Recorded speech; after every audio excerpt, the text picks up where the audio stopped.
السلام علیکم ورحمۃ اللہ وبرکاتہ۔ بسم اللہ الرحمن الرحیم۔ عزیز طلبہ، حدیث کے آج کے سبق میں ہم حدیث نمبر 141 سے شروع کرنے لگے ہیں، توجہ کیجیے گا۔ بسم اللہ الرحمن الرحیم۔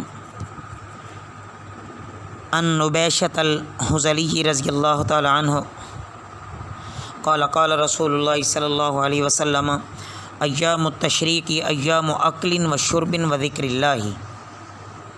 حضرت نبیشہ حذلی رضی اللہ تعالیٰ عنہ سے روایت ہے کہ رسول اللہ صلی اللہ علیہ وسلم نے فرمایا کہ ایام تشریق کھانے پینے اور اللہ کی یاد کے دن ہیں۔ مطلب یہ ہے کہ جو ایام تشریق ہیں یعنی 11، 12 اور 13 ذی الحج، ان میں روزہ اس لیے منع ہے کہ وہ قربانی کا گوشت کھانے کے دن ہیں، اور اللہ تعالیٰ کی طرف سے گویا کہ یہ ضیافت سمجھ کر شکر کے ساتھ کھانا چاہیے۔ باقی اس میں اللہ کا ذکر کرنا، اللہ کا شکر کرنا یہ عبادت ہے اور اس کا بہت بڑا اجر ہے۔ عن عائشہ رضی اللہ تعالیٰ عنہ قالت دخل علی النبی صلی اللہ علیہ وسلم ذات یوم۔ حضرت عائشہ رضی اللہ تعالیٰ عنہ فرماتی ہیں، ان سے روایت ہے کہ ایک دن رسول اللہ صلی اللہ علیہ وسلم میرے پاس تشریف لائے۔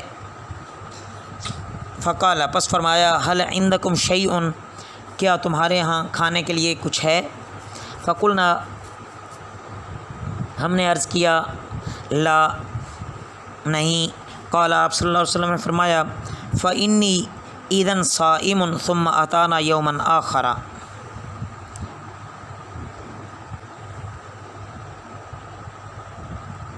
آپ صلی اللہ علیہ وسلم نے فرمایا، تو اب ہم روزہ رکھتے ہیں۔ پھر ایک دن آپ صلی اللہ علیہ وسلم اور تشریف لائے۔ فقلنا یا رسول اللہ صلی اللہ علیہ وسلم، ہم نے عرض کیا، یا رسول اللہ صلی اللہ علیہ وسلم، اہدی لنا حیسن، آج ہمارے ہاں حیسن، آج ہمارے ہاں حیث یعنی خرما اور مکھن کا حلوہ آیا ہے، ہدیہ۔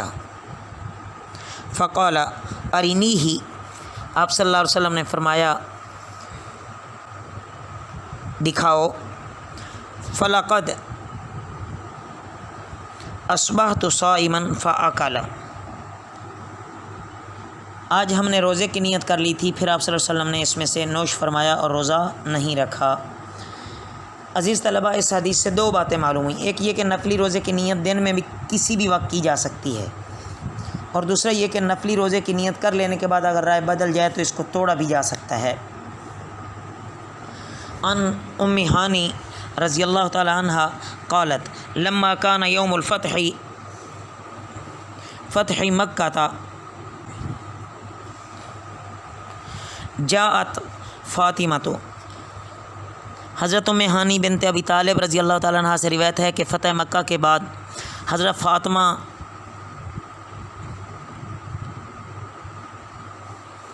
رضی اللہ تعالیٰ عنہ آئیں، فجلست علی یسار رسول اللہ صلی اللہ علیہ وسلم، اور رسول اللہ صلی اللہ علیہ وسلم کے بائیں جانب بیٹھ گئیں۔ و ام ہانی عن یمینہ، اور ام ہانی آپ صلی اللہ علیہ وسلم کے دائیں جانب بیٹھ گئیں، آپ صلی اللہ علیہ وسلم کے دائیں جانب بیٹھ گئیں۔ فجاءت الولیدۃ بإناء فیہ شراب، ایک بچی آپ صلی اللہ علیہ وسلم کے پینے کے لیے کوئی مشروب لے آئی۔ فناولتہ، اس نے آپ صلی اللہ علیہ وسلم کو پینے کے لیے پیش کیا۔ ثم ناولہ ام ہانین، پھر ام ہانی کی طرف بڑھا دیا۔ فشربت منہ، انہوں نے اس سے کچھ پیا۔ فقالت یا رسول اللہ صلی اللہ علیہ وسلم، عرض کیا، یا رسول اللہ صلی اللہ علیہ وسلم، لقد افطرت وکنت صائمۃ،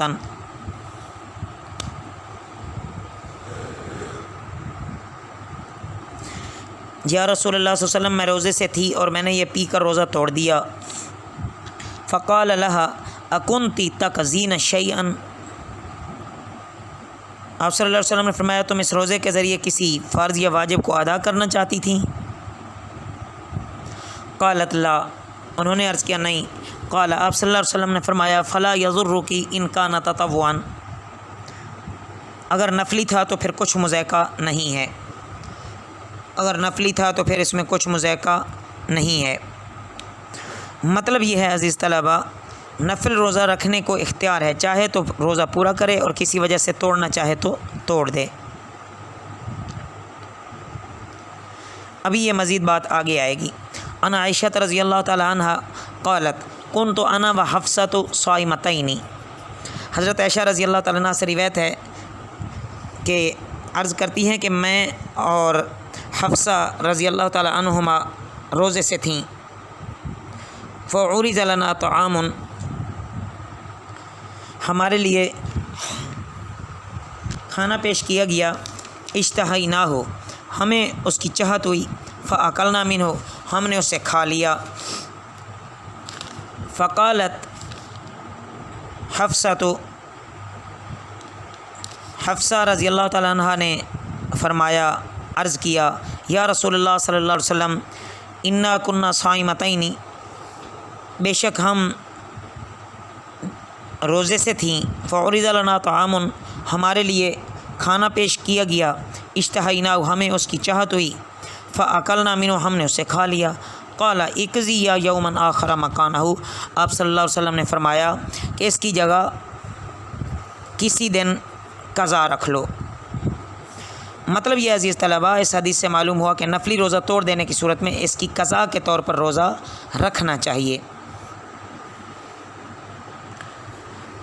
اللہ رب العزت ہمیں اس کی صحیح سمجھ عطا فرمائیں اور ہمیں بھی نوافل روزوں کی کثرت کرنے کی اللہ رب العزت توفیق عطا فرمائیں، اور ان احادیث کی روح سے اللہ رب العزت ہمیں ان احادیث کی حقیقی روح اور صحیح حقیقت نصیب فرمائیں۔ اس کے بعد عزیز طلباء کتاب الحج شروع ہو رہا ہے۔ یہ بھی اسلام کے 5 ارکان میں سے اہم رکن ہے۔ اللہ تبارک و تعالیٰ خود فرماتے ہیں وَلِلَّهِ عَلَى النَّاسِ حِجُّ الْبَيْتِ مَنِ اسْتَطَاعَ إِلَيْهِ سَبِيلًا وَمَنْ كَفَرَ فَإِنَّ اللَّهَ غَنِيٌّ عَنِ الْعَالَمِينَ، کہ اللہ کے واسطے بیت اللہ کا حج کرنا فرض ہے ان لوگوں پر جو اس کی استطاعت رکھتے ہوں، اور جو نہ مانے تو اللہ کو پرواہ نہیں ہے دنیا بھر کی۔ عزیز طلباء، اللہ تعالیٰ کی عظیم شان ہے کہ وہ کسی بندے کے محتاج نہیں ہیں، اور تمام صفات میں اللہ تعالیٰ بدرج اتم ہیں۔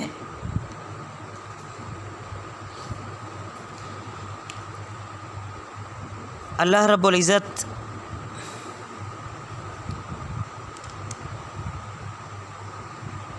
کے ہاں جانا اور اس کی حاکمانہ اور شاہانہ شان کا تقاضا یہی ہے کہ بندے اس کے حضور میں ادب کے ساتھ، عاجزی کے ساتھ حاضر ہوں۔ تمام اسلام کے جو ارکان ہیں وہ اپنی جگہ پہ بہت اعلیٰ اور افضل ہیں، لیکن جن کو اللہ نے استطاعت دی ہے ان کا حج کرنا بھی اپنی جگہ پہ بہت فضیلت رکھتا ہے۔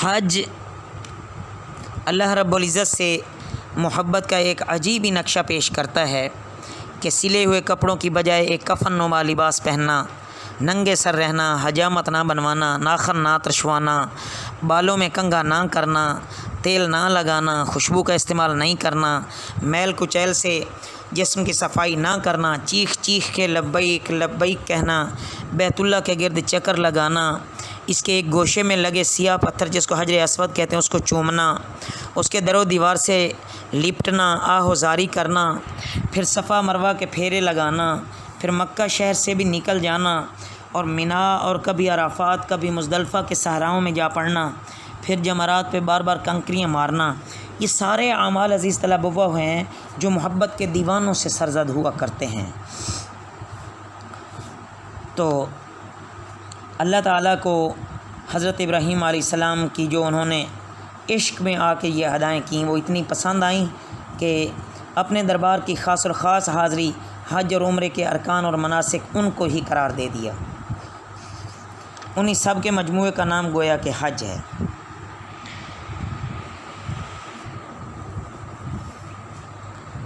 نبی کریم صلی اللہ علیہ وسلم نے صحابہ کرام رضی اللہ تعالیٰ عنہم مجمعین کی ایک بڑی تعداد کے ساتھ حج فرمایا، جس کو حجۃ الوداع کے نام سے یاد کیا جاتا ہے۔ آگے احادیث میں بھی حج کی فضیلت آ جائے گی۔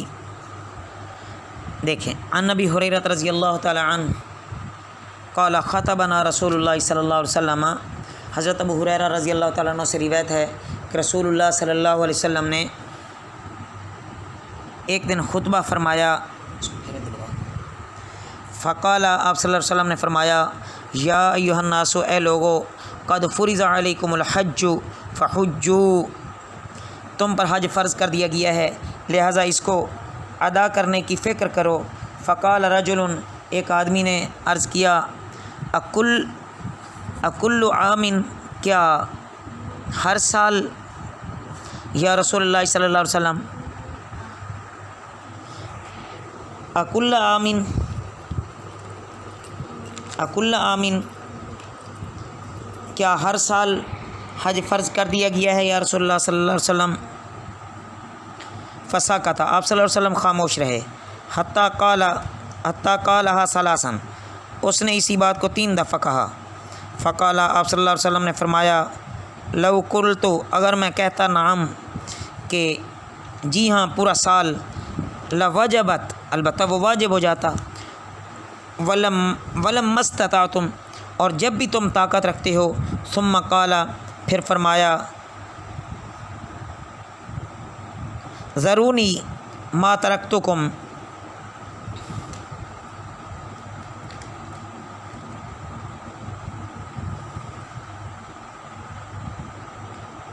کسی معاملے میں جب میں خود تم کو کوئی حکم نہ دوں، تم مجھ سے حکم لینے کی کوشش نہ کرو۔ فإنما هلك من كان قبلكم بكثرة سؤالهم واختلافهم على انبیائهم، تم میں سے پہلی امتوں کے لوگ اسی لیے تباہ ہوئے کہ وہ اپنے نبیوں سے سوال بہت کرتے تھے اور پھر ان احکام کی خلاف ورزی کرتے تھے۔ فَإِذَا أَمَرْتُكُمْ بِشَيْءٍ، پس جب میں تمہیں کسی چیز کے بارے میں حکم دے دوں، فَأْتُوا مِنْهُ مَا اسْتَطَعْتُمْ،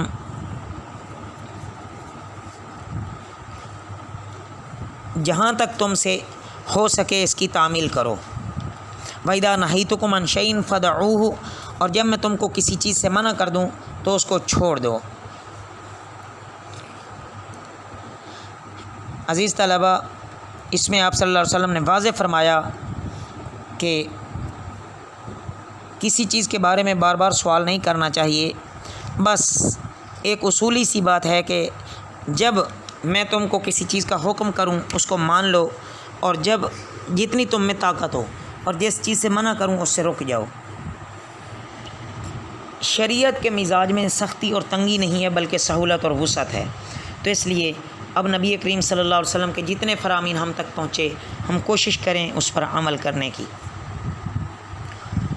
عن علی رضی اللہ تعالی عنہ قال قال رسول اللہ صلی اللہ علیہ وسلم، من ملک زادا وراحلۃ تبلغه الی بیت اللہ ولم یحج، حضرت علی رضی اللہ تعالیٰ عنہ سے روایت ہے کہ رسول اللہ صلی اللہ علیہ وسلم نے فرمایا، جس کے پاس حج کے سفر کا ضروری سامان ہو، اس کو سواری میسر ہو، تو جو بیت اللہ تک اس کو پہنچا سکے، اور پھر بھی اگر وہ حج نہ کرے، فلا علیہ ان یموت یہودیا او نصرانیا وذالک ان اللہ تبارک و تعالی یقول، تو کوئی فرق نہیں کہ وہ یہودی ہو کر مرے یا نصرانی ہو کر مرے۔ یہ اس لیے کہ اللہ تعالیٰ کا ارشاد ہے، وَلِلَّهِ عَلَى النَّاسِ حِجُّ الْبَيْتِ مَنِ اسْتَطَاعَ إِلَيْهِ سَبِيلًا، کہ بیت اللہ کا حج فرض ہے ان لوگوں پر جو اس تک جانے کی استطاعت رکھتے ہوں۔ عزیز طلبہ، یہ بہت سخت وعید ہے، جن کے پاس وسائل ہوں حج کے لیے جو ضروری شرائط ہیں، مزید وضاحت آگے آتی جائے گی، وہ اگر تمام اسباب مہیا ہوں پھر بھی اگر وہ حج نہیں کرتا تو پھر کتنی سخت وعید ہے کہ ان کا اس حال میں مرنا اور یہودی یا نصرانی ہو کر مرنا گویا کے برابر ہے۔ اللہ ہمیں صحیح عمل کی توفیق عطا فرمائے۔ وما علینا الا البلاغ المبین۔